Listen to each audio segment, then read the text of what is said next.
आज जो हमारे यहाँ पर गेस्ट हैं अभी पीछे बैक स्टेज में, उनको आपने YouTube पे आज से पहले कभी नहीं देखा होगा, लेकिन उनकी जो नॉलेज है और अंडरस्टैंडिंग है वैदिक स्क्रिप्चर्स की, वो बहुत ही कमाल की है। Please give an energetic and warm welcome to the one and only Swami Prakashananda जी।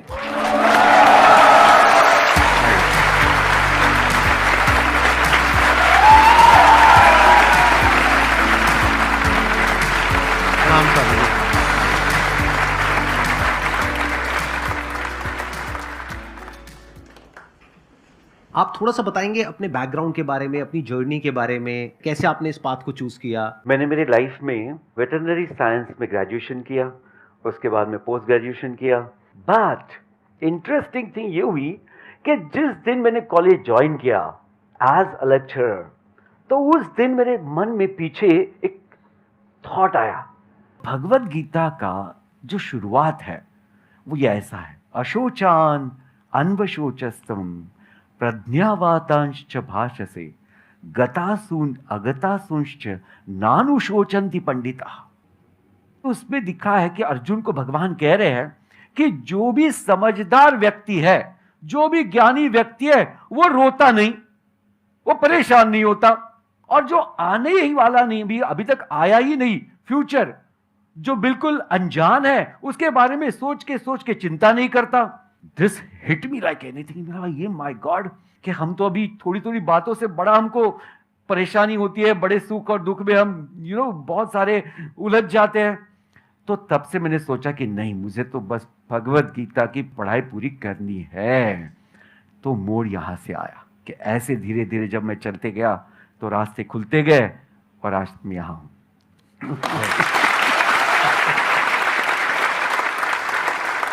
तो अब आपके मन में जो भी क्वेश्चंस हैं, जिस भी तरह के हैं, जाननी है कि मन की सात्विकता से ऊपर कैसे जाया जाए। कितने चाहते हैं कि इस क्वेश्चन का आंसर दिया जाए? बहुत सारे लोग सोच रहे होंगे अभी हम सात्विक तो हो जाए पहले। अभी तो हम तामसिक और राजसिक के आसपास कहीं घूम रहे हैं। देखिए, पहले मैं सारे लोगों के लिए बता दूं कि ये सात्विक चीज क्या है। जहां सेल्फलेसनेस होता है, यानी निस्वार्थ भाव। देखो, आपको यहां कोई पैसे नहीं है और सबको खुशी बांट रहे हैं, हाँ या ना? So this is called as सात्विक गुण। और इसके बदले में ये क्या चाहते हैं? कुछ भी नहीं। तो जो व्यक्ति ऐसे मुकाम पे पहुंच जाता है, वो समझ जाता है how to live in joy and not for joy. और अगर मैं बहुत आगे जाऊं और इसको एक्सप्लेन करूं कि जो शुद्ध सत्व में हो जाता है, जो अपने ही स्वस्वरूप का अनुभव कर लेता है, जिसको आत्म साक्षात्कार कहते हैं, तो वो होती है स्टेज ये कि जहां व्यक्ति सत्व को भी लांग कर जाता है। और यहां पर स्वामी जी, अगर आपकी परमिशन हो तो मैं थोड़ा सा ऐड करना चाहूंगा।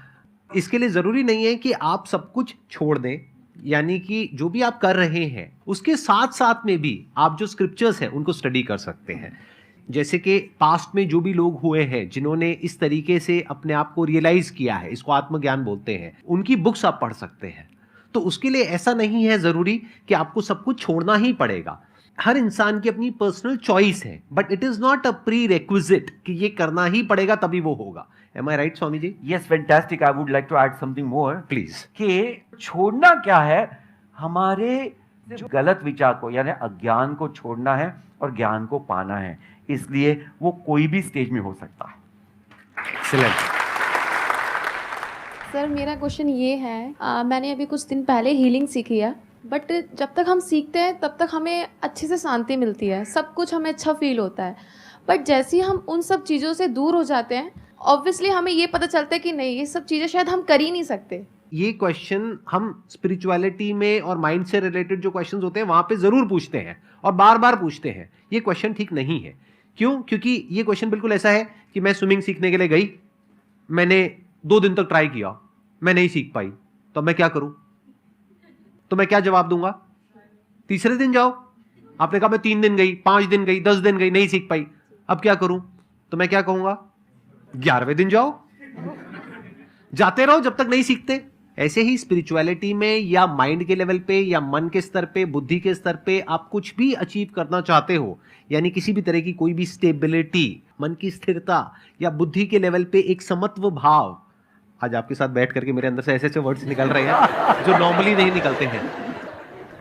बुद्धि के स्तर पे अगर आप कुछ ऐसा करना चाहते हो तो उसके लिए वक्त लगेगा, उसके लिए समय लगेगा, but it is worth it. Never think कि there will be a point जहां पे you will say I have arrived. अरे नहीं, ऐसा कभी नहीं होता है, बस बेटर होता रहता है। जैसे आज जो एक अच्छा क्रिकेटर है वो एक गली में जो आदमी क्रिकेट खेल रहा है उससे बहुत बेटर है, ये कहा जा सकता है, बट ये नहीं कहा जा सकता कि वो बेस्ट है। क्यों? क्योंकि उससे अच्छे भी बहुत बैठे हैं और वो जो आज बेस्ट है कल वो वर्स्ट भी हो सकता है। Perfection is a myth as far as our lives are concerned. वो कभी भी परफेक्ट नहीं हो सकता है, तो you have to keep working on it to make it better. Sir मेरा एक क्वेश्चन है, सभी बड़े बड़े गुरुज, बड़े बड़े बिजनेसमैन सभी भगवत गीता को प्रमोट करते हैं जी। मैंने काफ़ी बार ट्राई किया, मैंने 8-10 बार कोशिश की उसको पढ़ने की, लेकिन नहीं, कंसिस्टेंटली नहीं पढ़ पाते और कभी मैं 2 चैप्टर से ज़्यादा नहीं पढ़ पाया। तो आप ऐसा कुछ सॉल्यूशन बताओ कि हम जो यंग यूथ बढ़ रहा है वो मतलब भगवत गीता को अपने अंदर कैसे उतारे और उसका एक ऐसा सॉल्यूशन मिले कि हम उसको पढ़ तो हम नहीं सकते क्योंकि हमारे में इतना पेशेंस नहीं है कि हम पूरी बुक पढ़ पाएं। ये कह रहे हैं कि मैं पानी में नहीं उतर सकता लेकिन मुझे स्विमिंग सीखनी है। इसका जवाब भगवान ने दिया है भगवत गीता में। जब अर्जुन ने पूछा कि भगवान ये जो आप बता रहे हो बड़ी बड़ी बातें, ये समझ में तो आ रही है बट मेरा चंचल मन है वो समझ में पूरा नहीं आ रहा है। तो भगवान ने एक सिंपल सा उत्तर दिया, अभ्यासेन तु कौन्तेय वैराग्येण च गृह्यते। यानी अभ्यास यानी सतत प्रैक्टिस। परफेक्शन जो चीज है ना उसको ऐसे समझा जाता है, जैसे आप यहाँ आते हो और संदीप जी के सारे वीडियोस आप देखते हो, सुनते हो, तो आपके मन में फर्क पड़ा कि नहीं? तो इसका मतलब है धीरे धीरे धीरे धीरे अगर आप लगन से उस कार्य को करते चले जाओगे तो एक दिन आपको वो समझ में आ ही जाएगा।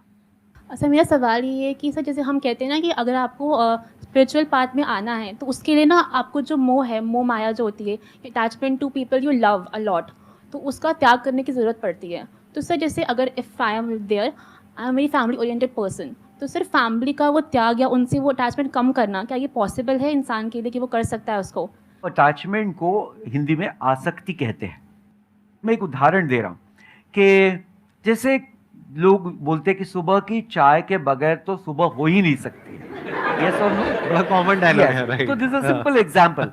अभी बचपन से तो ये व्यक्ति ने चाय पिया नहीं है, कभी एक दिन शुरू की है, तो अभी क्या हो गया ये चाय के हिसाब से कि उसके शरीर में ऐसे चेंजेस हो गए हैं कि उसके लिए वो ड्रिंक पूरी तरह से अभी जरूरी हो गया। तो क्या हो गया? बार बार करने से। अभी हमारे मन में एक ध्यान में आना चाहिए कि जो आसक्ति होती है, आसक्ति का कारण है कि इनसे मुझे सुख मिल रहा है। जो जो लोगों से मैं आसक्त हूं या जो जो चीजों से मैं आसक्त हूं उनसे मुझे सुख मिल रहा है। अभी हम ये सुख को थोड़ा एनालाइज करेंगे। Are you ready? देखिए, किसको हम सुख कहते हैं कि जब मेरी इच्छा पूरी हो जाए तो मैं बोलता हूं आह मैं बहुत खुशी हूं, और जिस दिन मेरी इच्छा पूर्ण न हुआ तो बोलता मैं तो बहुत दुखी हूं। है ना? सिंपल सा रीजन। अभी समझो, जिससे जिससे आपकी आसक्ति है वो कोई आपकी इच्छा पूरी ना करे कभी भी तो दुख होगा, फिर उससे आसक्ति रहेगी? नहीं रहेगी। नहीं रहेगी। तो थोड़ा ये जानना पड़ेगा कि अब थोड़ा अध्यात्म, हाँ, वेरी इंपॉर्टेंट पॉइंट, कि जो सुख आ रहा है वो एक्चुअली बाहर से नहीं आ रहा है। It is my wrong notion that I am becoming happy because of something. No, it is just because I am not understanding कि एक कोई मेरी विश है वो पूर्ण हो रही है, और जो विश पूर्ण होने के बाद कुछ समय मन में जो शांति है वो सुख का एहसास करा रही है। ये बात समझना बहुत जरूरी है कि जो मैं एक्सपीरियंस कर रहा हूं हैप्पीनेस का, वो it is not because of some object or because of some person. It is because the nature of my own self is happiness. धीरे धीरे अगर हम इस बात को समझने लगे तो हमको पता चलेगा कि अभी जो मैं लोगों के साथ रह रहा हूं, तो yes, they are with me and you cannot just stay alone in the forest. No one can, because human beings are staying in this world as an interdependent entity, right? तो डिपेंडेंस रहने वाली है, लेकिन psychological जो dependence है वो हमको आसक्ति कराती है कि यही व्यक्ति जो है यही मुझे सुख दे रहा है, अगर ये चला गया तो मेरा क्या होगा। तो ये जो हमारी रॉन्ग नोशन है, ये जो गलत फहमी है, शायद इसकी वजह से हम उसी व्यक्ति से आसक्त होते। अगर ये हमने दूर कर दी कि सुख तो, जो हैप्पीनेस मैं कहता हूं, वो तो मेरा ट्रू नेचर है, यानी मेरा अपना ही एक अंदर का ऐसा स्वभाव है, और जो ये सब मेरे साथ है, they are all co-passengers. This is the best journey in the life.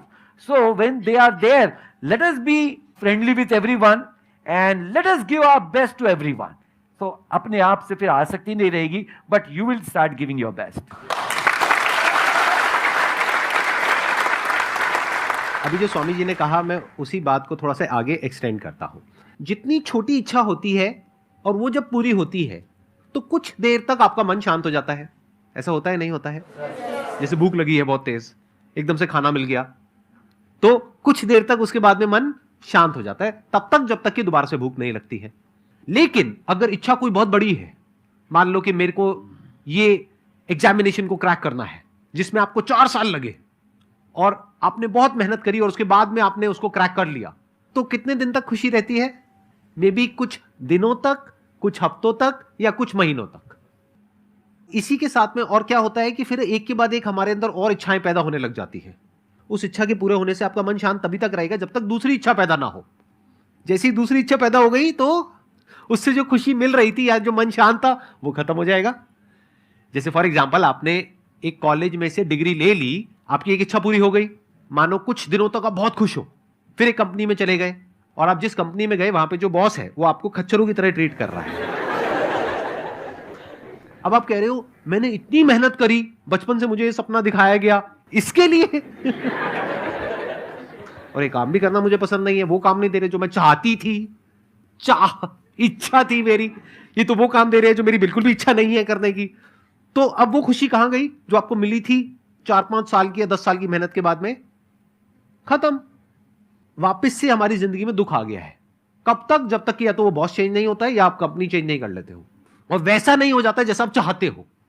वैसे इंसान से आपकी शादी नहीं हो जाती है जैसा आप चाहते हो। कैसा इंसान चाहते हो? परफेक्ट इंसान, जो है ही नहीं कहीं पर, जो इस ग्रह पे है ही नहीं, कहीं बाहर से लाना पड़ेगा जा करके। इच्छाओं का जो नेचर है वो नेचर ही ऐसा है कि वो पूरी हो ही नहीं सकती। तो जब ये बात आपको समझ आ जाती है बारीकी से, ये जो बात मैंने कही है, अगर समझ आनी होगी तो अभी आ जाएगी, नहीं समझ आनी होगी तो कभी नहीं आएगी। Excess of anything is bad, moderation is not bad. मतलब अगर प्यास है तो पानी को छोड़ना नहीं है, ना ज्यादा पानी पीना है। पानी छोड़ दोगे तो मर जाओगे, ज्यादा पानी पियोगे तो भी मर जाओगे। तो क्या करो, जितनी प्यास है उतना पानी पियो। तो इच्छाएं कितनी होनी चाहिए? जितनी हमारी जरूरत है। तो हमेशा लाइफ में अगर सिंपल एक आपको फॉर्मूला, वेस्ट से इन्फ्लुएंस हो रहे हैं, जो कैपिटलिस्ट कल्चर है उससे इन्फ्लुएंस हो रहे हैं, मतलब हम क्या कर रहे हैं? खर्चा कर रहे हैं, उसके लिए हम लोन ले रहे हैं। तो अगर मेरी लाइफ की फिलॉसफी देखी जाए वो बड़ी सिंपल है कि जितना भी आपका खर्चा है वो आपकी कमाई से बहुत कम होना चाहिए, तब आप सुखी रह सकते हो। अगर ये बात आपको अच्छे से समझ आ पा रही है तो आप अपनी इच्छाओं को खुद डिफाइन कर सकते हो। अभी आपकी इच्छाएं कौन डिफाइन कर रहा है? मार्केटिंग की एक पूरी की पूरी दुनिया है। आपको लगता है आपके डिजायर है, अरे नहीं, आपको बेचा जा रहा है, आपको पता ही नहीं है। आपकी इच्छाएं आपकी खुद की कहां है? या तो आपके मां बाप की है, या सोसाइटी की है, या ये मार्केटिंग की जो पूरी की पूरी दुनिया है उनकी है। तो आप कहो कि मैं बेवकूफ नहीं बनूंगा या बेवकूफ नहीं बनूंगी, मैं अपनी इच्छाएं खुद डिफाइन करूंगी। किसके अकॉर्डिंग? जो मेरे रिसोर्सेज है, जो मेरी कंडीशंस है उसके अकॉर्डिंग, किसी और के अकॉर्डिंग नहीं कि वो इंस्टाग्राम पे मेरी फ्रेंड है, वो ये कर रही है, वो कर रही है, तो मुझे भी वही करना है। अरे नहीं, हम भेड़ बकरी नहीं है कि हम पीछे पीछे चलते चले जाए। पूरी दुनिया के इंसान है, मतलब कि हम अपनी बुद्धि का प्रयोग कर सकते हैं। तो अपनी इच्छाएं खुद डिफाइन करो। जितनी कम इच्छाएं उतना हैप्पीनेस ज्यादा। Swami ji, thank you so much for coming. Thank you so much for taking out time. It means a lot to me and to everybody. मेरे को तो पर्सनली बहुत अच्छा लगा आपसे मिल करके, आपकी जो एनर्जी है, आपका जो ऑरा है, उसको फील करके। आई एम श्योर आप लोगों को भी अच्छा लगा होगा। Yes or no? Thank you so